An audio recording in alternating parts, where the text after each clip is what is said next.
तर नमस्कार मंडळी. तर आज शॅनमनी केलेली तुम्हाला मी बिर्याणी दाखवतो. अभी मजा आएगा ना भिडू. तर बिर्याणी दाखवायचं म्हणजे मागच्या 2-3 दिवसापूर्वी अशीच बिर्याणी केली आणि घरात कसं आहे, एकदा जर कुठली क्वालिटी झाली तर ती परत तसं बनवायला सांगितलं तर होतच नाही. मटणाची भाजी म्हणा किंवा कुठली साधी जरी भाजी असेल तरी होत नाही बिर्याणी काय, तर तशी होत नाही. ये बड़ी अच्छी बात कही आप. पण मागच्या 2-3 दिवसापूर्वी एकदम मस्त बिर्याणी केली आणि मी आज तशीच सेम आमच्या चॅनलला बिर्याणी करायला लावली होती.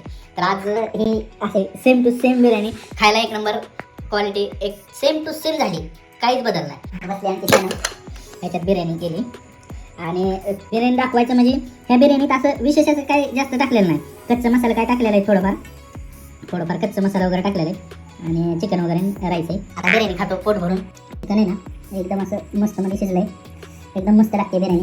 अशी बिर्याणी तुम्ही पण करून बघा, एक नंबर लागते. पण असं झालं की मागच्या वेळेस जशी बिर्याणी सांगितलेली तशी आता होती का नाही ही बघायचं होतं आणि सेम टू सेम झाली. नेक्स्ट व्हिडिओमध्ये तुम्हाला त्याची रेसिपी टाकतो. ओके.